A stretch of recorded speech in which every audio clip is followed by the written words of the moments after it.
Hello, everyone, and welcome back to WABAN, the movie and TV show podcast where an expert on the subject discusses things with the average viewer. I am your host, Nim, and today I am joined by John McClane. Yippee-ki-yay, motherfuckers. Yeah, let's go out to the coast, have a few laughs. Wait, how does that whole quote go?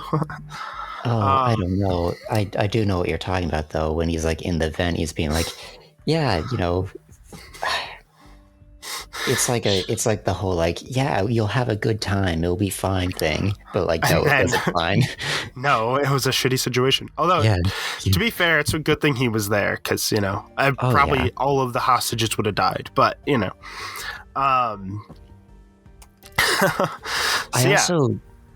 There was another quote, you're way too good a girl for a lout like me, or whatever. I didn't realize that was from this.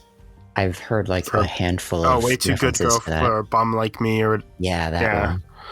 It's like where he's talking to Powell, like, telling him, like, what... He's like, find my wife and tell her this, and, like... Exactly. And then I love it. He's just like, you're gonna tell her yourself, like... Hell yeah. Stop talking about this. Get your ass in gear, buddy. Yeah, I do love what this movie does with, like, a lot of the...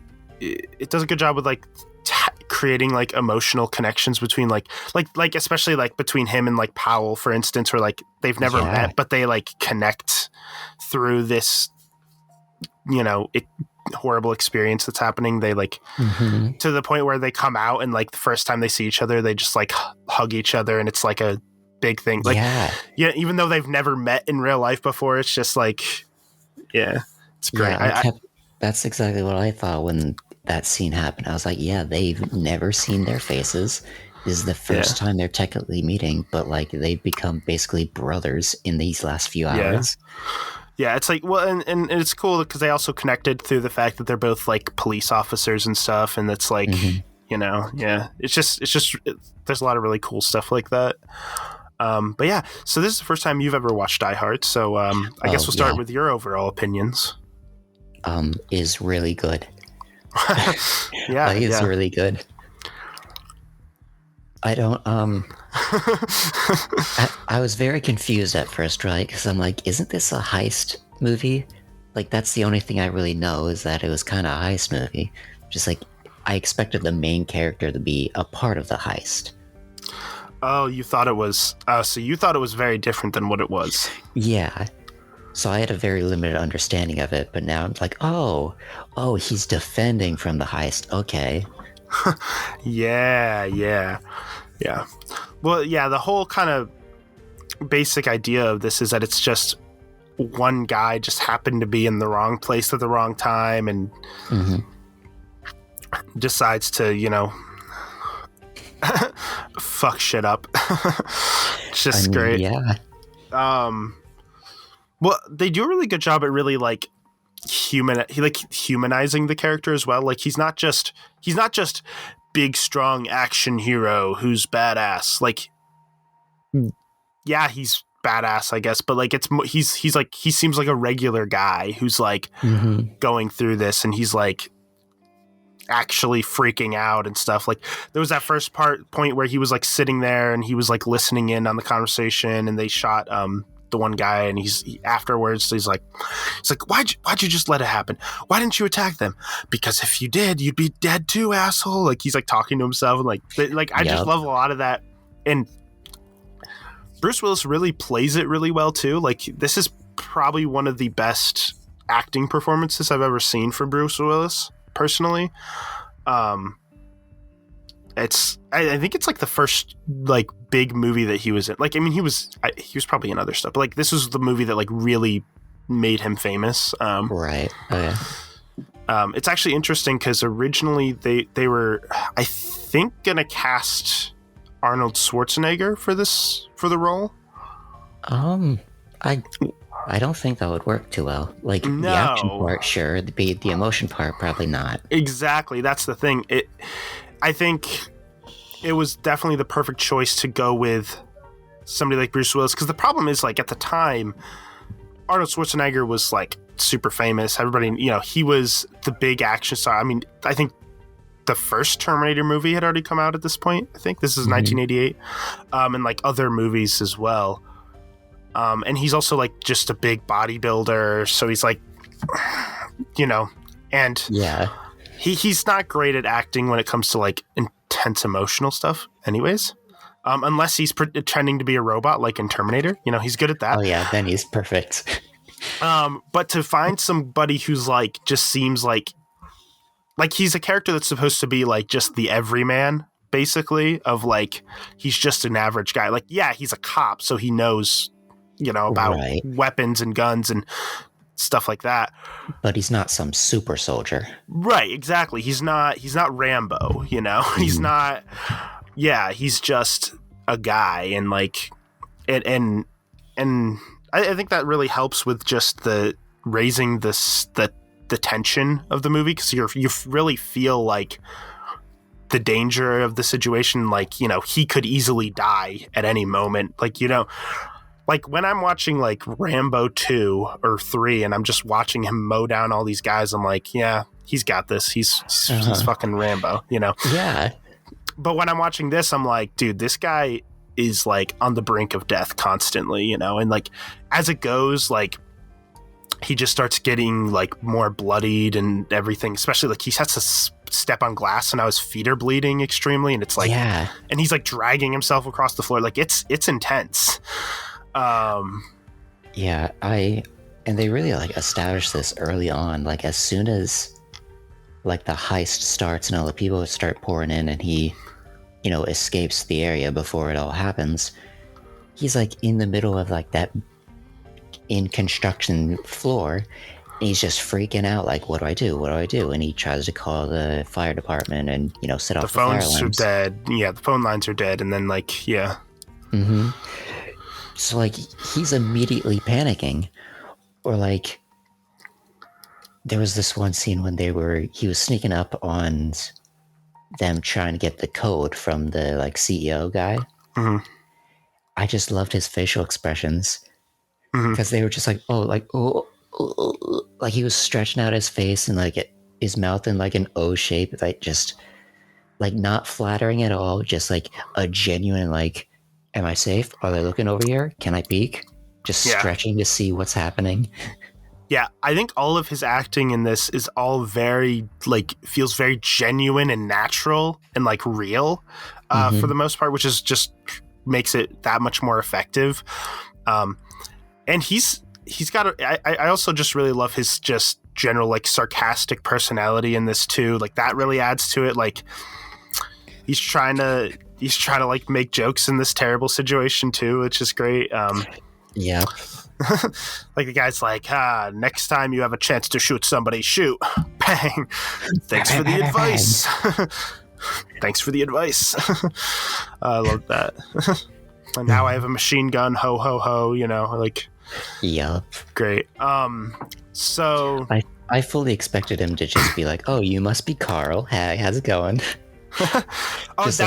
That's another thing that I thought was cool, is he starts to like listen to the different names of the people, and he starts to like mark them down on his arm so that he can get an idea of how many there are, how many are dead already. Like he's keeping track of it, so he knows. And he also uses that against Hans, because he starts saying like, yeah, you and Karl and his friend here, like saying that like, yeah, I know who you are. Like he's messing with them with this information that he's gathered. Well, right. And that's why like he's very careful not to ever mention his name, because that's why like even when he's talking to Powell, like he trusts Powell because he's a police officer, but like obviously they can listen in on what he's saying to Powell because they're on the same channel.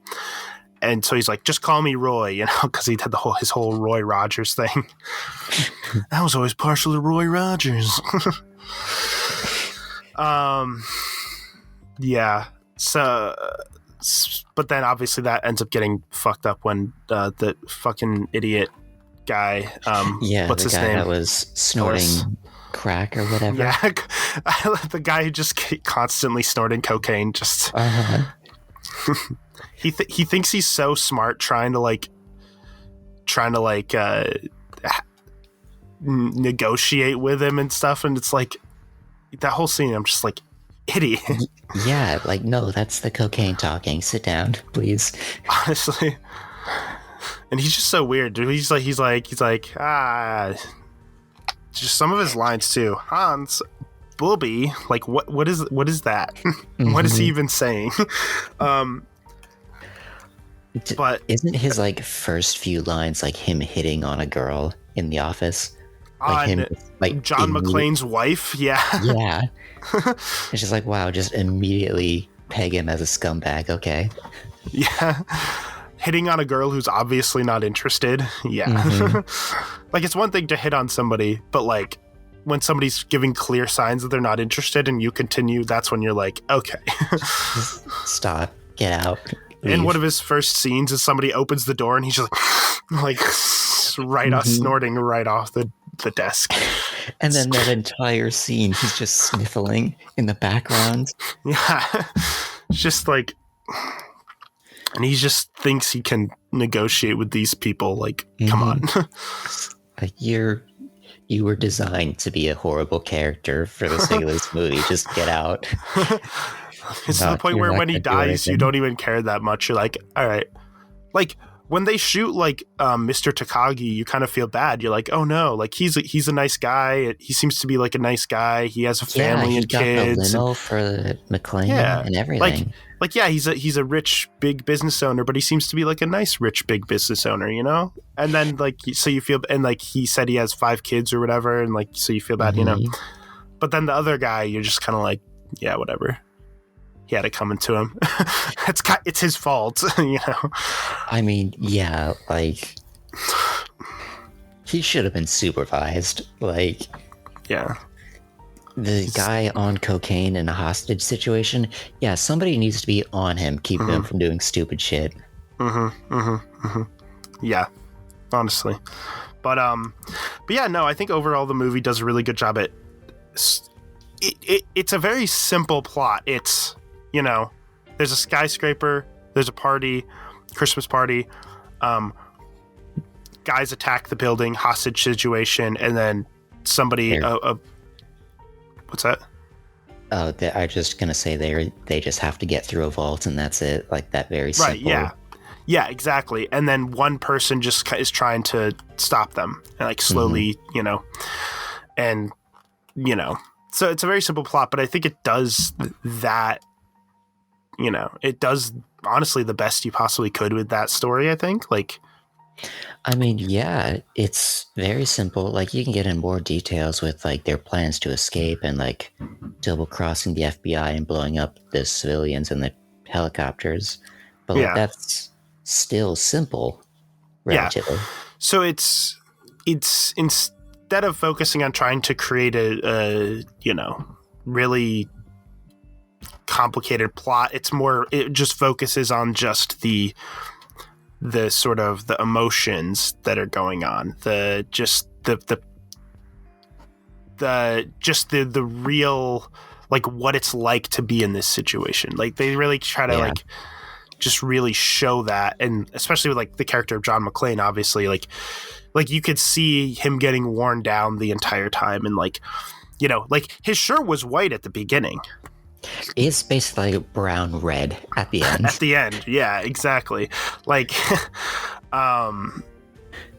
yeah, and yeah, it just handles all that well. Like it's, you know, I think action movies or whatever like tend to be more effective when you can really like feel the stress of the situation, really feel what the character's going through.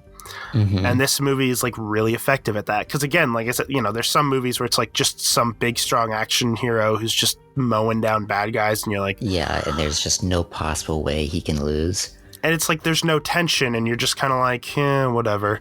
But this, again, he's just some guy, you know, and getting worn down, becoming exhausted, getting hurt, and fighting through it.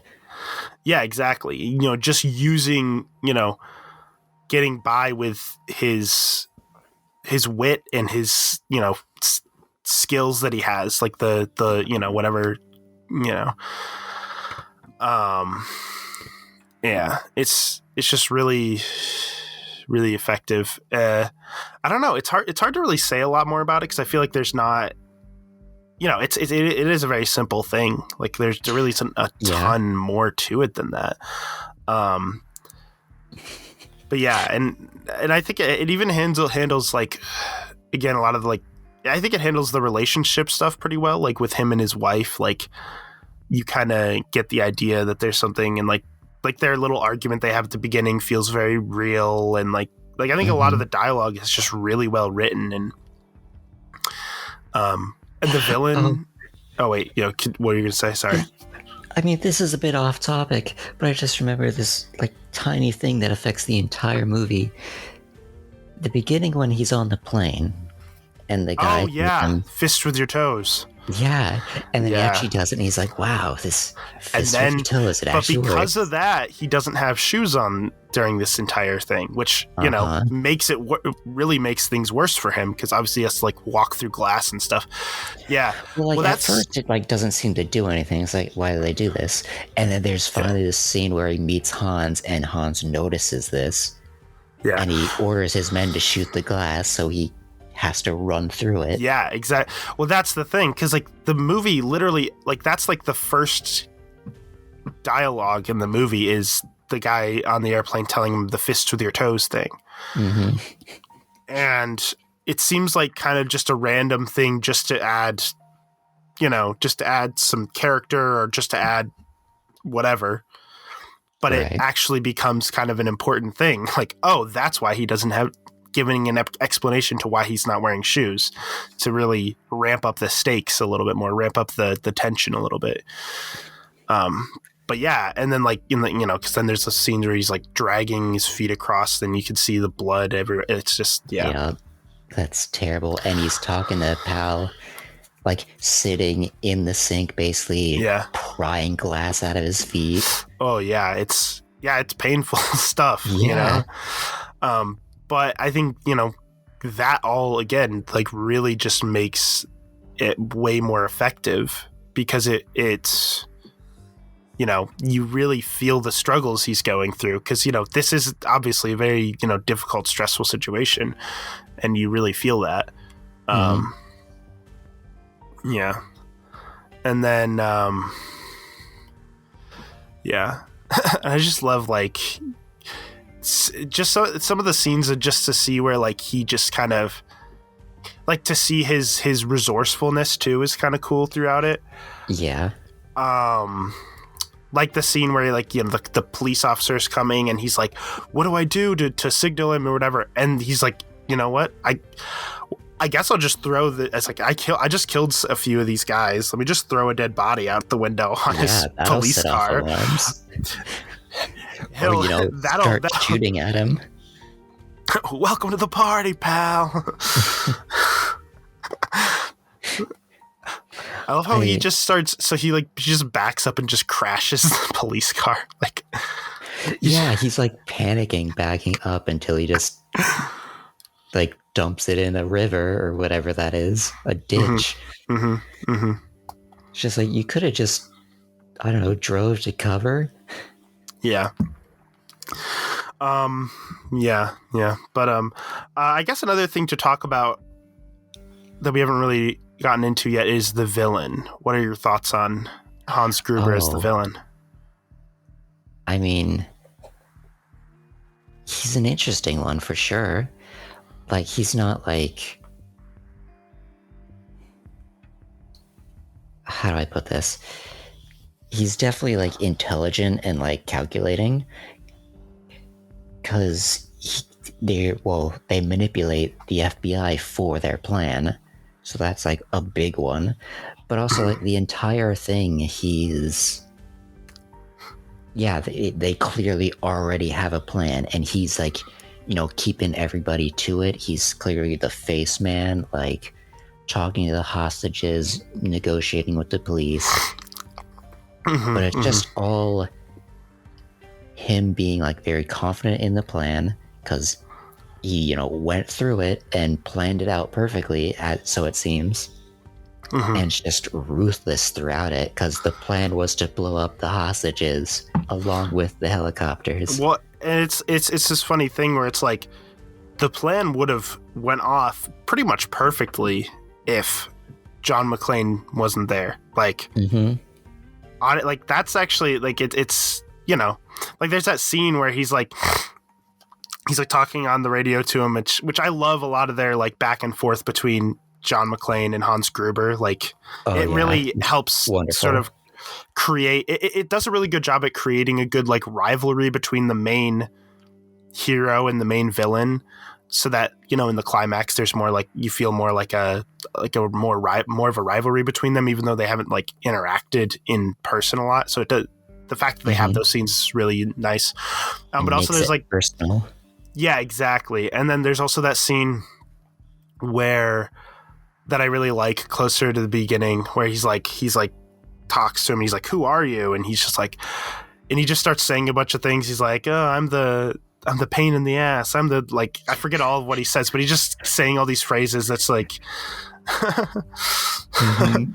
just like, just to mess with him, like no purpose whatsoever. Yep. I think just before that, Hans was like, "You're pretty good for security guard or whatever," and he's just like, wrong guess, buddy. Would you like to go for double jeopardy where you can win it all? Just yeah, he's just random nonsense just to be funny and mess with the guy. Yeah, well, yeah, no, he's just got that great sarcastic personality that really just makes you love him even more, Yeah. Makes him more memorable as a character, I think, in general, because again, like when he's in the vents and he's like, "Yeah, let's come out to the coast. We'll have a few laughs. It'll be a fun time. Have a few drinks." No, you're stuck in a vent being shot at. Yeah. But it's it's crazy because the movie goes from like having moments like that that make you laugh, and then like moments of cool action, but also to having like good intense emotional moments, like especially the scene where he's like talking to Powell, like telling him like, "What do you want?" Like, "I want you to find my wife and tell her I'm sorry." Like his whole thing there is just honestly great. Like a great acting moment from Bruce Willis as well, because it's like he's just saying anything he can, like in this situation, as the best of his ability, and during this like horrible situation, and it's like, I don't know, it's just really good. But and that an interesting thing too, moment in the story was where Hans Gruber, they the first time Hans and John meet in person, he tries to pretend to be, which was a pretty smart thing to do on Hans's part, right? Yeah, like, he was at gunpoint. If he didn't, he would have died. That was his only option, basically. Yeah. I don't think his accent was that great, but it was kind of awkward. You could kind of hear his voice through it. I think it was dubbed. You could kind of tell it was like a little dubbed as well. Oh, like really?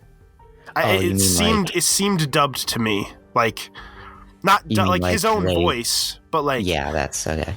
It seemed, those are always a little awkward. Those parts were always a little awkward to me. But like, overall, it does make it interesting though, because it's like, they have technically never seen each other before, so But one thing I really loved about that scene was when he's talking to him and he's like just before he hands off the gun, you can see all the things that he's checking. Like, he offers him a smoke, which could have been... Yeah. There were so many things that I was trying to figure out if McClane was trying to figure out if he was lying or not, and if he was actually a civilian and a hostage.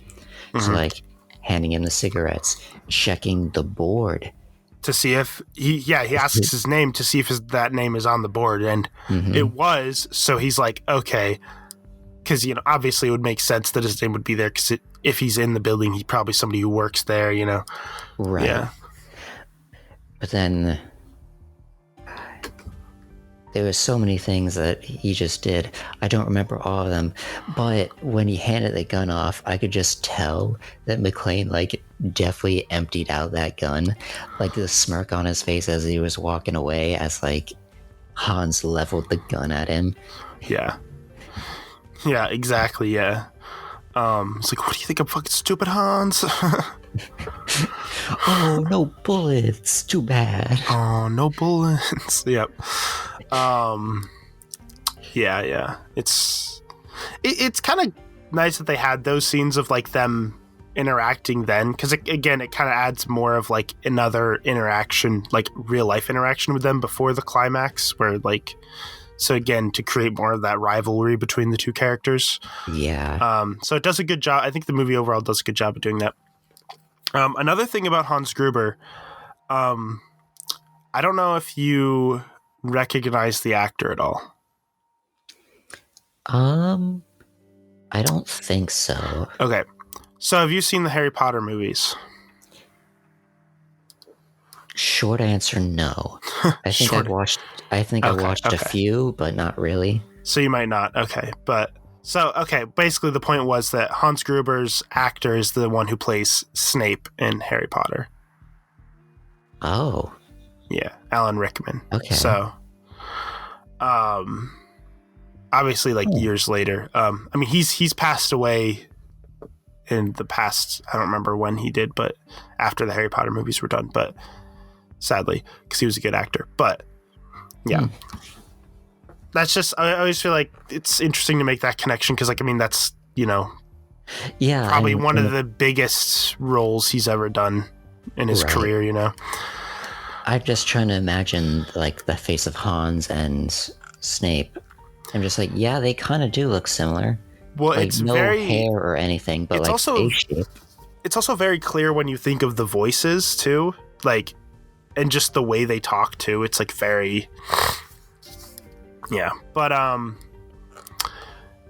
yeah. So I'm trying to think what else to really say. I also really like the connection that McClane starts to make with Powell throughout it. Yeah. Just gradually becoming closer through this terrible situation. Yeah.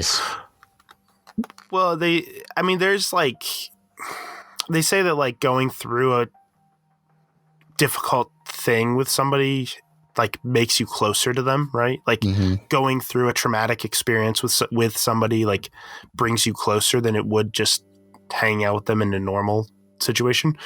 And the fact that that's the guy that he was talking to the entire time adds that. And also it was probably another thing of the fact that he had somebody to talk to just kept him going and kept him sane, kept his sanity going, instead of just him talking to himself, I think that's another big part, because he kept checking in on him. He's like, how you doing, John? You doing good? Or earlier on he called him Roy, but you just constantly checking in on him, be like, hey, you doing okay? You got this. I'm going to push you forward. It gives him a motivation, it's yeah, Pal's a bro. Yeah. Oh yeah. And there's even that spot earlier on where the police chief guy is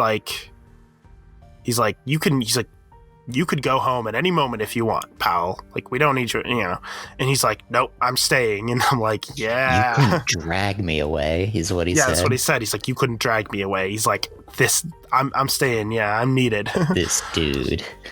Yeah. It's great. And then Powell obviously has the big moment at the end where he shoots the one guy. Which is supposed to be a big character moment, because it's he was afraid to pull a gun out ever since he shot a kid or whatever. So it's oh, he finally did again, I guess. I mean, it was kind of a cheesy moment, not gonna lie, but where this guy somehow is still alive, just jumping out of the rubble, but and then he Karl. just And then a big He's heroic, cool. and it's like a big heroic moment where like everybody drops down except for him, and he shoots, and it's like, I mean, yeah, that's a cool heroic moment, but at the same time, it's like he wasn't the only person with a gun because there's tons of police officers there. Yeah, you know what I mean? It's like it's not like a situation where like he's the only one who was able to do it. You know, so it's just it is kind of cheesy, but you know, it's fine. Yeah. It gives him a nice moment at the end, so it's fine. So, are we gonna start talking about whether it's a Christmas movie or not? We'll get into that. We'll get into that. But one thing I do think that was also funny at the end is I love the moment where his wife, John McClane's wife, who I can't remember the character's name at the moment. I don't know why. Holly. Yeah, that's right. Holly. Yeah, that was it. Holly punches the news reporter in the face because he's the reason that Hans Gruber found out that she was John McClane's wife. Yeah, and because he went to their house and interviewed their kids, like, and he was like, "I'm coming in," and he's like, and they're like nanny or whatever was like, no, and then like he threatened to like report her because like she probably was not like a legal citizen, I guess. And then she let them in. Like I was like, come on, yeah, he deserved that. It was a nice. I think in like with the sequel. I think I've never watched the sequels, but I think in like the sequel, that character like has a restraining order against her or something because she punched him in the face. But I love how his first response after that is he looks at the camera and he's just like, "Did you get that?" Like that's all he cares about is just getting the exciting things on camera. Get the shot, even if it means I get decked. But like, there's that like moment where like John McClane comes out and then the police chief guy's like, all right, you have a bunch of things to answer for. First off, the murder of Ellis, whatever the guy's name is, which even though he blames him for the murder for that guy being killed because. Right. Yeah. But, and then Karl comes out of the rubble. Yeah, that's right. I said that I love that he's named Karl. Yes. Karl with a K. Yeah. Just a villain named Karl is now my favorite thing. Yes. Oh, yes. But villainous Karl. It was... I did like the fact that they kind of created like a personal vendetta with the character with Karl, because like earlier on, the first person John McClane kills is Karl's brother. Right, so Karl the entire time is like he's just mad and he's just like, I want to go and kill him. I want to go kill him now the entire movie. And then they have that one big scene, which wasn't he the guy who was like hung by the chains? Yes. So how did he end up in the rubble still alive at the bottom of? I don't understand. That doesn't make sense.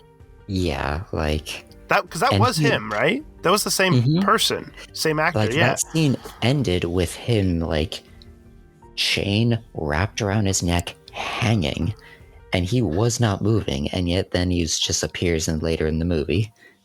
Yeah, wait a minute, because that was definitely the same actor. It wasn't like one of the other guys. No, it was Karl. Yeah. I would recognize Karl anywhere. That makes that final scene even more weird. I don't understand. Okay, that doesn't make any sense. Yeah, that's weird. Yeah, I would recognize Karl anywhere. I think the movie, like every character, does a good job at like feeling like a real person with like personality too, though. Like, for instance, like the hacker guy who's like trying to like break into the safe breaking guy. Like he's just constantly making like sports references and stuff. Like he's just really like,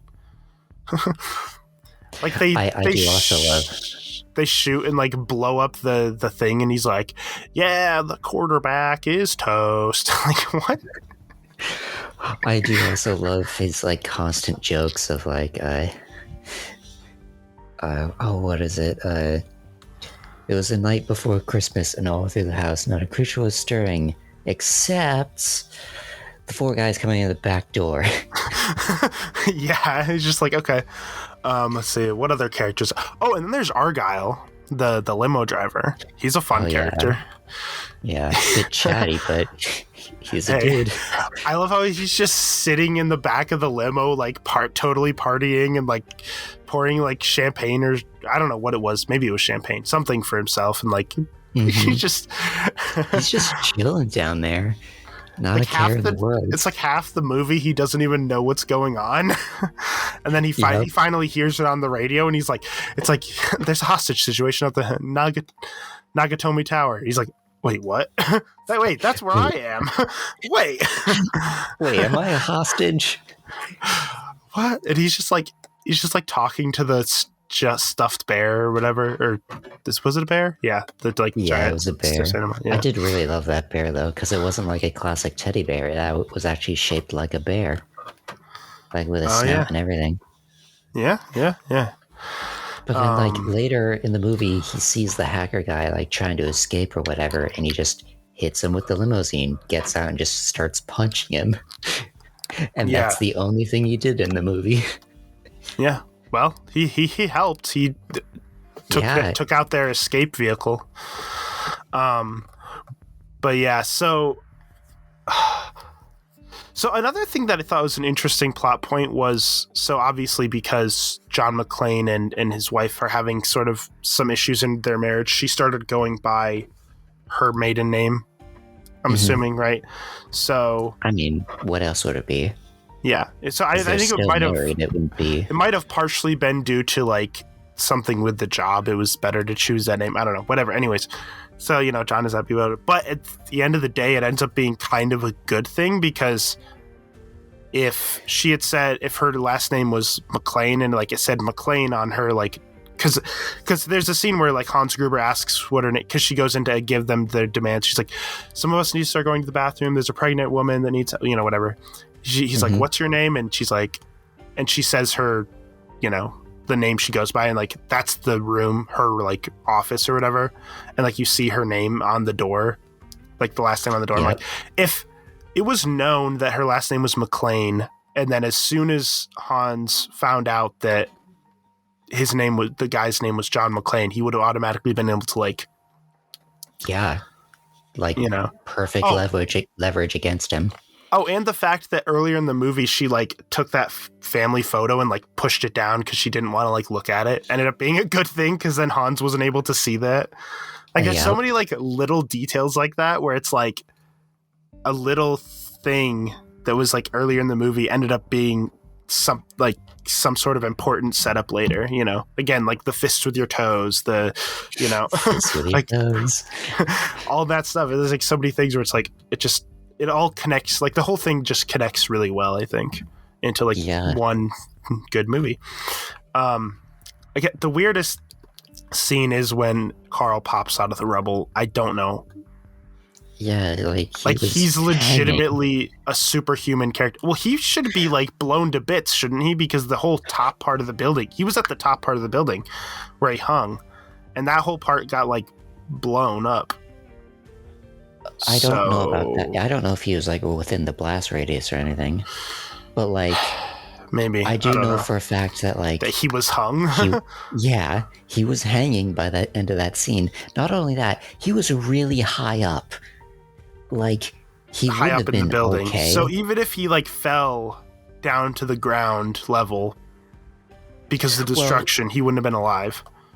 Well, that, but also like, even if he got down and went down there, it would have taken him a long ass time. And two, he was just high up, like hanging from the floor. Like that had to have been at least 8 feet, right? So like he might have survived. He probably would have been limping the entire way though. Like he wouldn't have been okay. Yeah, I don't know. He would have broke something probably. I feel like that's one of the most weird parts of the movie. Like just thinking about that, that's like, it doesn't really make sense.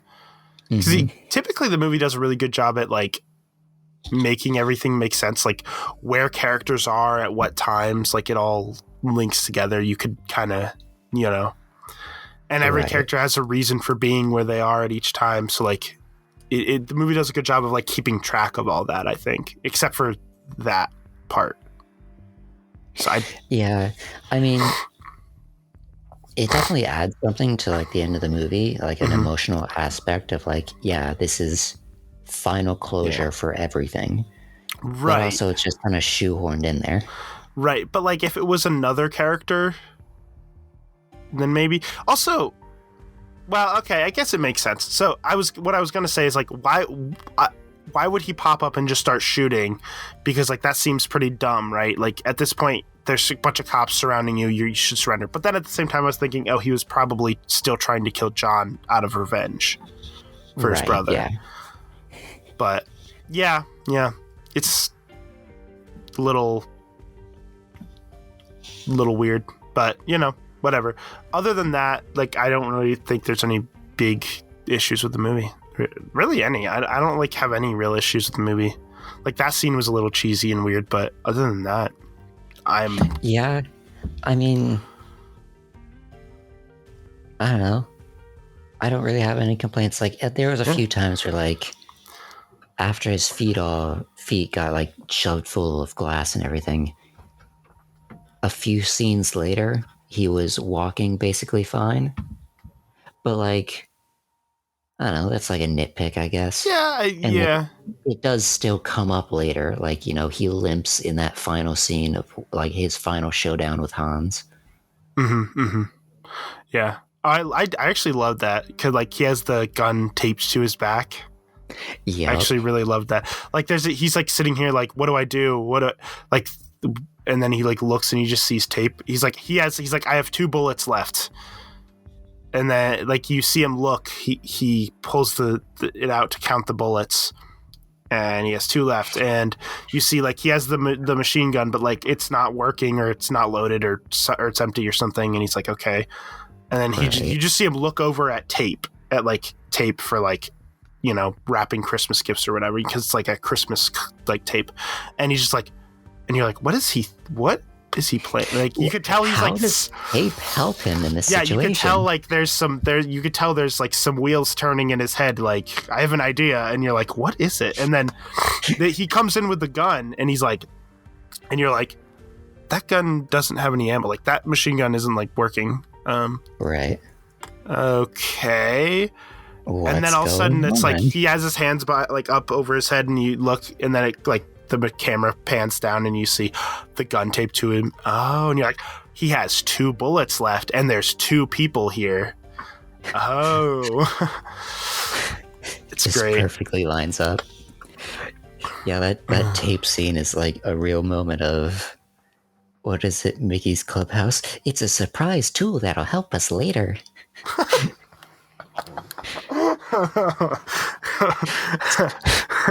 The first time I've ever heard somebody like find a way to connect Die Hard to Mickey Mouse Clubhouse. Oh my gosh. Great. Have you never heard that meme? No. That was a meme for a little bit. It's like a surprise tool that'll help us later. Where like any time in like a movie or something, there's like something that's set up for later. It's like, well, yeah, movie and basically any media, but also just just vague answers that you don't actually know what the thing is used for that they're referring to, but like it just gives you an idea of like just a curious wonder and fear of what could this thing possibly be used for later. Right, yeah. But yeah, no, I don't think I've ever seen those memes, so sadly, yeah, sounds great. But yeah, and then I also love how like in the climax, it's like the reason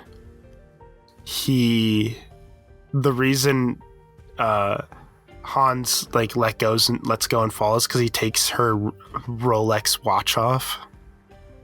He takes the watch off that was established earlier on, where like the first scene you meet the one guy, he's just like, hey, show him your watch. Freaking was it implied that like he got it for her, or I think, or maybe that he was involved in getting it, because he said something like it was given as a gift from the company or something. But I don't know. I was still a little confused on that, but yeah. But it was like symbolic of like, yeah, take this off. This is like, oh, right. what do I want to Yeah. say here? Like, yeah. I cannot put it into words for the life of me. Yeah, I get what you're saying though. It's like, getting rid of this is like a symbolism of her not being with him, and then taking it off is like them being together again. I don't know. I guess whatever. But it is a pretty intense. I don't know. It does something. It is a pretty intense final moment. Like he's like Hans Gruber still has a gun, so he's like slowly trying to pull it up to shoot them as they're doing this. Yep. So it's like that adds the intensity of it because you're like he could, and then he falls.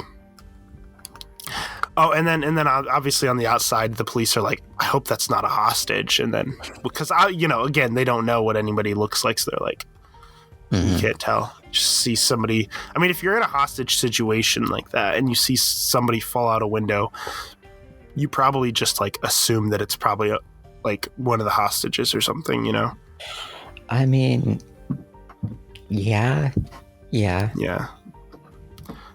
So it does make sense. I do like how they were pretending to be like have like other motives just to distract them. Like he's like, I want you to release these people, and then the one guy goes, what? He's just like, Agent I heard about it, and I heard about it in the news the other day. So he clearly doesn't care about those people being released. He's just making it up just to distract them. Yeah, just like, do you think they'll actually try to do it? It's like, who cares? It'll just buy us time. Yeah. And then she's like, so after all that, you're just a common thief. No, I am an exceptional thief. And one who's dipping their toes into kidnapping, so I suggest you be a little bit more polite. Or something like that. It's like, wow, okay. I did notice, I will say from a general filmmaking standpoint, I think the film did a great job with a lot of its like shots and lighting. I think it's really good in a lot of it generally. Like I just want to point that out. I'm not one to notice that, but I don't know. I don't have any complaints. I feel like they did a good job. Yeah, these are things I started noticing a lot more recently, paying attention to a lot more recently, just because I've been learning more about this kind of stuff. But like all of it feels very like natural. Like you could tell like there's a actual place in the world that the lighting is coming from in all the scenes, instead of just random rays of light from who knows where. Yeah, which that's always the difficult thing when you're making a movie is like kind of giving your lighting motivation, but also trying to make the scene lit up in a good way. Like have good lighting, but also make sure where the light's coming from is like actually has a real life. Like, that's always you mean like good lighting in terms of it looks good for the movie shot and like has a purpose from a movie, right? But it would also actually perspective. Naturally comes from some. It's a very complicated thing to do. Looking like the light bulb doesn't actually exist. Yes, exactly. But there's some genuinely really cool shots. Like the shot closer to the end where he's holding her hostage. He has like right before and John starts slowly walking in with the gun. Mm-hmm. And like he's like silhouetted. It's like a really cool like silhouetted shot. Like I really like that sometimes as he's like walking the in. red light behind him. Yeah, but like it's but like it's again, it still feels like it's like a natural source of light as well. So like it works really well. I don't know. There's just a lot of cool stuff like that, but whatever. Yeah. So I'm trying to think. Yeah, I don't know if I have much more to say. So yeah, sure. You know what? Is this a Christmas movie? Here it is. Let's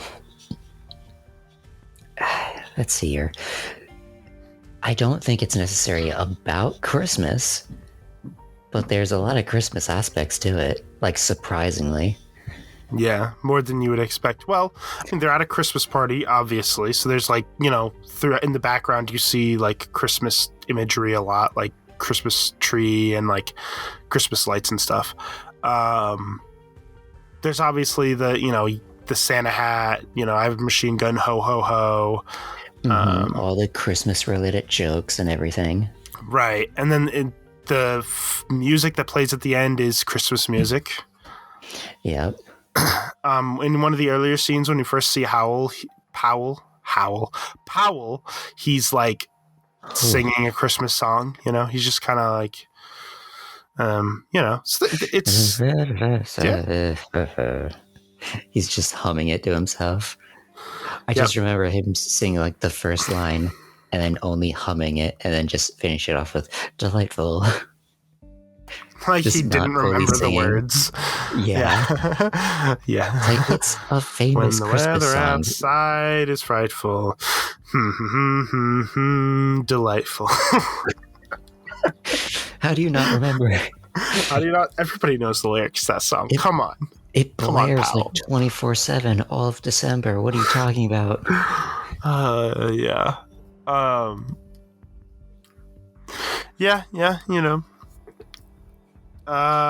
Yeah, I think it's a Christmas movie. It ends with a Christmas song playing, so. But the main thing I want to point out about this, though, is like the most Christmas movies, there's like, by the end of it, everyone's like has a deeper connection. They're a bigger, better family with you love each other even more and blah, blah, blah.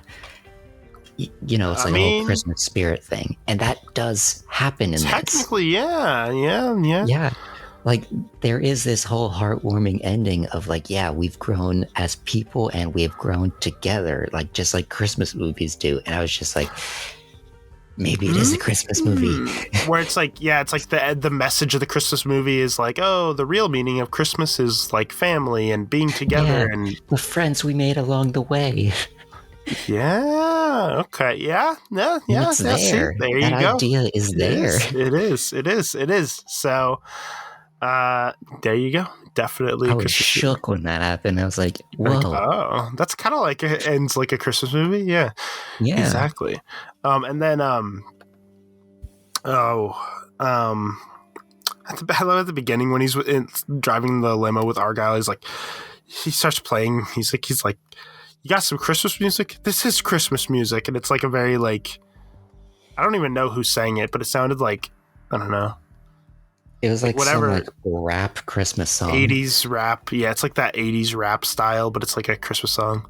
It sounded similar to like Beastie Boys or something. I don't know if it was, but it sounded similar to that. But he's like, this is Christmas music.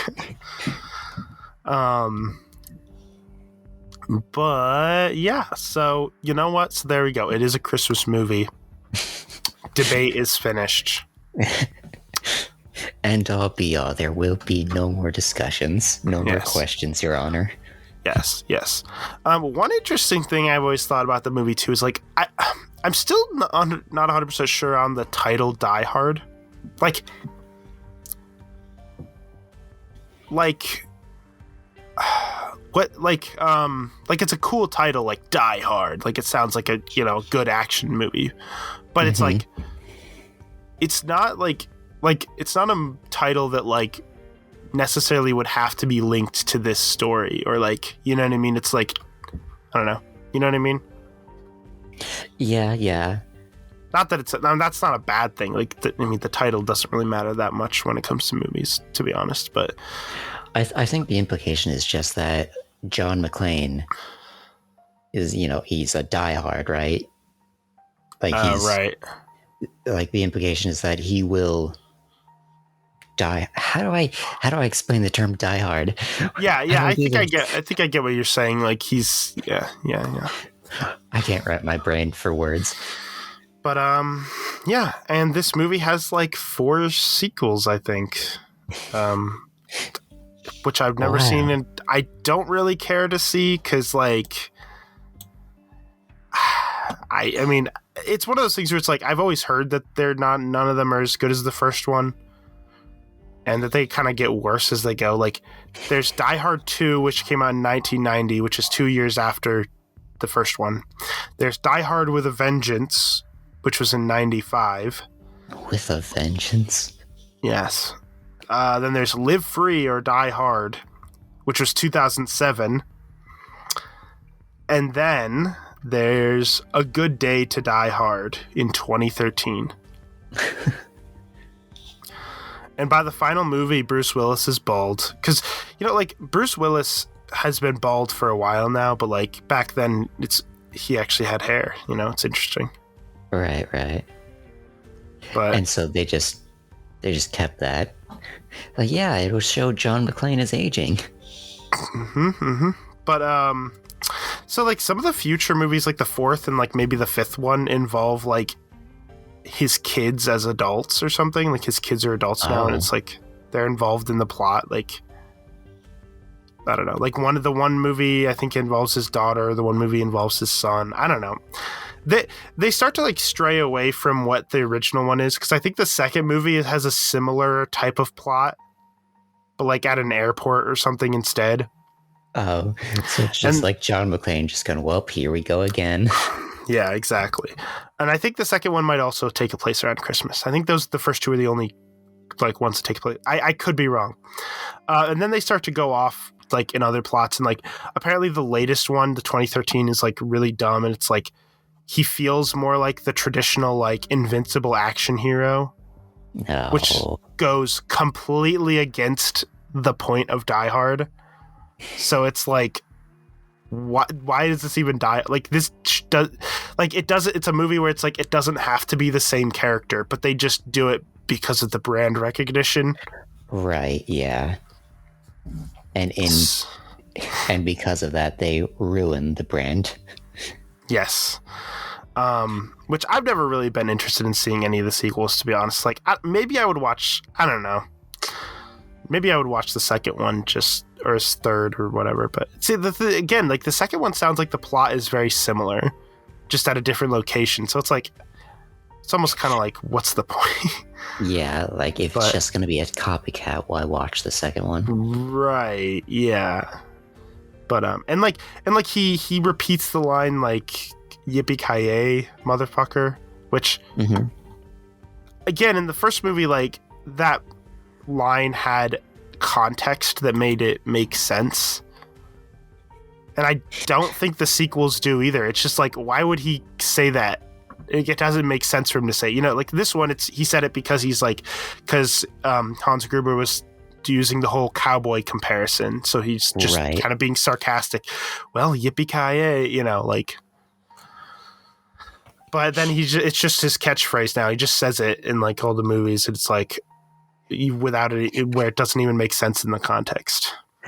I imagine that, like, none of the other villains knows where it comes from, though. So, like, it's just he just him saying it just for himself. It's like, okay. Oh my gosh. What is this? Why are you doing this? It's just that one thing I said one time that I just say now. So that only one other person heard.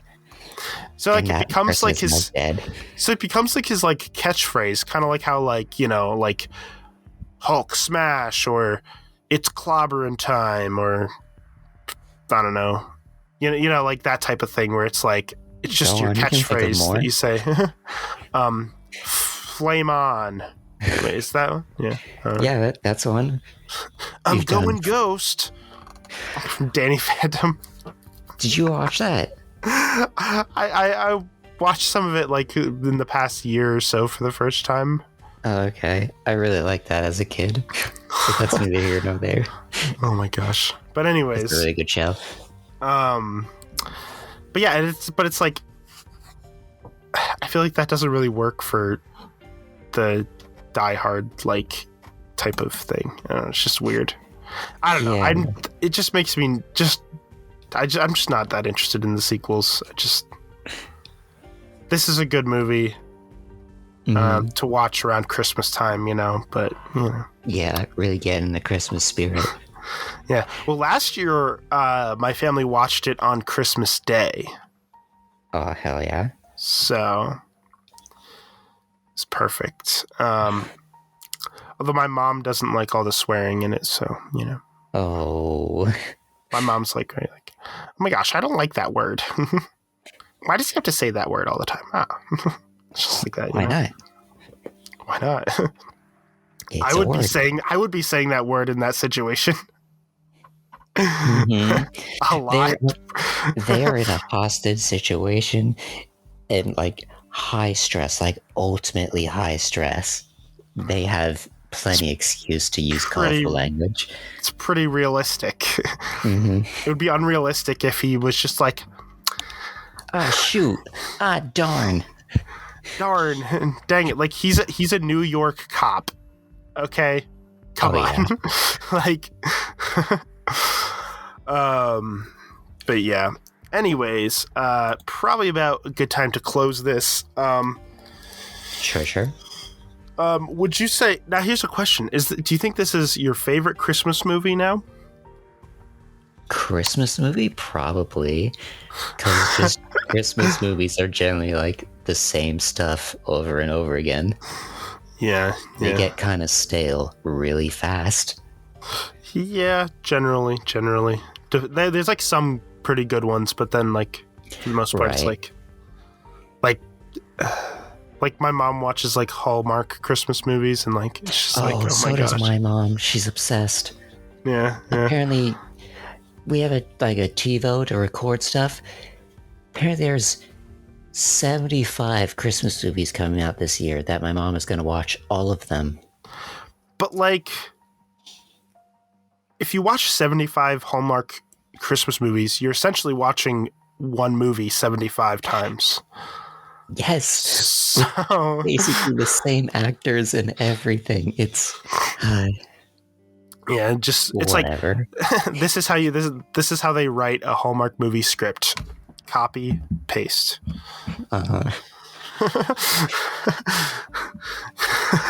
Control C, Control V. Oh my gosh. Anyways, yeah, so we probably close about now. What do I say at the end? Oh no, I'm freaking out. Anyways, there's multiple places you could listen to the WABAN podcast. You can listen to it on the WABAN YouTube channel. Once it's caught up, I'm working on uploading them, all of them up there. It's a new YouTube channel. You should go subscribe to it. There's a link in the description of this to that. And you can also listen to it on multiple different audio platforms. Those platforms are Spotify, Anchor, Apple Podcasts, Google Podcasts, Breaker, Pocket Casts, and Radio Public. So whichever platform works best for you. Also, on our WABAN YouTube channel in the new year, we're going to start uploading gaming videos. So it's going to be a lot of me playing video games for the first time, with Cub kind of helping me out as the viewer, just watching me play, because he's played them before. So that's kind of the whole dynamic we got going for that. So that's really exciting. Starting out, we're going to be doing Portal and Portal 2. So we're planning on starting to upload those during probably the first week of the new year. So new year, new videos, you know. And next week on the WABAN podcast, we have a New Year's special. So basically what it's going to be is we might do like a little look back on the year kind of thing, you know, and looking forward, maybe like New Year's resolutions, whatever.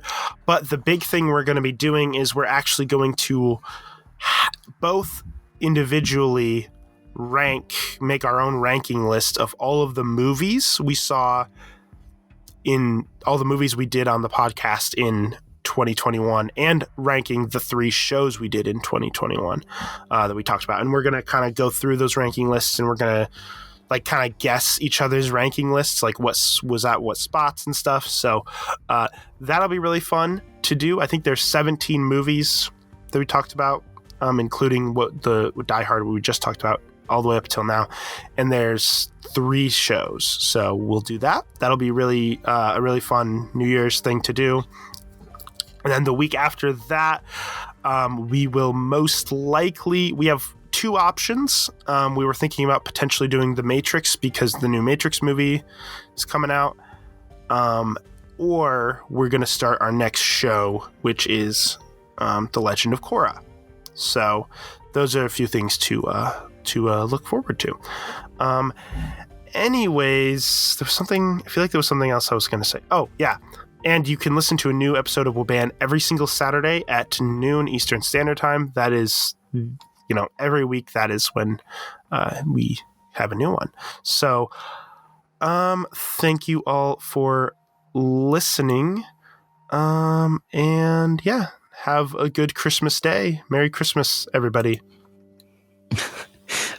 Merry originally religious holiday that has been taken over by capitalism, and nobody actually celebrates for religious reasons anymore. Well, some people do. Happy whatever holiday you celebrate at this time of year if you don't celebrate Christmas. Just have a good time with anything you do. This is a fun time of year, so, enjoy it. Anyways, yeah, so goodbye, everyone. Bye-bye. Merry yippee-ki-yay, motherfuckers. Yep.